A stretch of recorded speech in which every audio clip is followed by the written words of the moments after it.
Quelques jours avant notre intervention, nous avions au préalable recueilli le témoignage bouleversant de sa conjointe qui exprimait son inquiétude et sa souffrance face à cette situation. Je vous laisse écouter ce message de quelques minutes où son épouse explique que quelque chose d'effrayant et d'anormal se passe dans la tête de son partenaire qu'elle soupçonne d'être ensorcelé. Bonjour, depuis l'apparition du Covid, donc ça va faire maintenant 2 ans. Mon mari ne sort plus de chez nous en fait, il vit complètement cloîtré dans notre appartement. Il n'y a plus du tout de vie sociale, il ne voit plus ses amis, il veut voir personne en fait. Donc moi je le reconnais pas du tout. En plus, il fait beaucoup de crises d'angoisse et parfois il se réveille dans la nuit en hurlant, en disant des choses incompréhensibles. Moi je sais pas comment faire face à ça. Ça m'inquiète beaucoup en fait. J'ai peur que mon mari fasse une bêtise en fait. Je sais pas quoi faire. Et puis il s'occupe plus de ses enfants. Voilà quoi. Il s'occupe plus de ses enfants. Il est même parano parce qu'il veut voir personne. Il voit des ennemis partout. Il veut pas que trop qu'on l'approche, etc. Donc c'est pour ça que moi j'ai vraiment peur qu'il fasse une bêtise et du coup moi je suis vraiment perdue, désemparée. J'ai peur qu'il sombre dans la folie quoi. J'aimerais trouver une solution mais je sais plus quoi faire et je sais plus justement vers qui m'adresser parce que j'en ai parlé au médecin, etc. Mais là vraiment je sais pas vers qui aller, vers qui m'adresser. Mon équipe et moi, nous nous rendons dans une banlieue de la métropole lilloise, à Roubaix précisément, où vit M. X et son épouse, que nous allons pour la circonstance appeler Zaya. Un couple qui veut garder l'anonymat pour des raisons évidentes de discrétion. On est accompagné d'un imam exorciseur et de l'eau bénite de Zemzem. Nous sommes arrivés sur les lieux.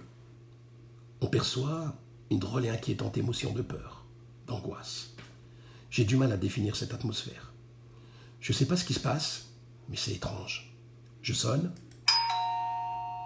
On entend les pas de quelqu'un qui vient nous ouvrir.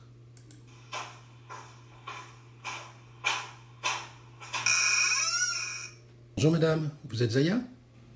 Nous entrons, sans trop faire de bruit pour précéder, un rituel de désenvoûtement. La personne concernée est scotchée devant la télé, comme hypnotisée. Elle a le regard fixe. Elle paraît absente. Elle réagit même pas à notre présence. Un souffle froid remplit la pièce. Un univers particulier et effrayant. La procédure ayant été expliquée à madame, la séance va commencer. Surtout ne soyez pas effrayés, car ces êtres maléfiques sont redoutables et ne sont pas de simples esprits inoffensifs. Ils peuvent s'apparenter à des djinns, des jnouns, très puissants, qui peuvent vous retourner le cerveau et vous lobotomiser et créer ainsi de graves et irréversibles traumatismes. Bonjour monsieur. Vu l'état de méfiance et d'énervement de ce monsieur, j'ai pas le choix. Je dois commencer cette séance occulte. Son nom, c'est bien Abdelhak ? Non, c'est Alahak. Au nom de l'Éternel, j'ordonne à BFM, CNews, LCI, sortez de ce corps, Cyril Khnouna, TPMP, les Marseillais à Dubaï, Bilal Hassani. Je vous ordonne de quitter ce corps et que votre esprit aille rejoindre les damnés de l'enfer. Je vous ordonne de vous déconnecter de cet être et de vous éloigner de cette âme et de renoncer à lui faire du mal. Au nom du tout miséricordieux, créature luciférienne, force du mal, je vous donne l'ordre de cesser de polluer, d'intoxiquer et de stopper ce conditionnement cérébral maléfique exercé diaboliquement sur cet être sans défense. Je vous commande de libérer cette créature, à la libérer de l'influence du malin médiatique et audiovisuel, que ces forces malfaisantes soient anéanties et disparaissent de cet esprit à jamais. J'asperge avec cette eau bénie de Zemzem pour purifier ce cerveau encrassé de toutes ces infos nocives. Par le nom du Tout-Puissant, je vous oblige de sortir de ce corps et de couper ce cordon cathodique qui empêche cet homme de réfléchir par lui-même. Âme damnée, allez rejoindre le feu ardent de l'enfer pour disparaître à jamais des esprits lobotomisés.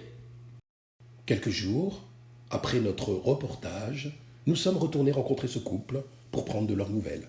Nous vous diffusons en exclusivité sur cette chaîne leurs témoignages édifiants. Alors, comment vous expliquer ça ? J'ai plus de migraine affreuse. Je me sens moins angoissé, vraiment plus posé, plus serein. Je vais plus facilement vers les autres, j'hésite pas à aller au contact des gens. J'éprouve plus aucune crainte. J'ai même, pour vous dire, été samedi dernier manifesté contre le pass sanitaire à Lille. Il y a quelques semaines de ça aurait été impensable. Moi qui étais limite agoraphobe, la foule me terrifiait. Je me suis retrouvé, lors de cette manif, aux côtés d'un barbu et d'une femme voilée.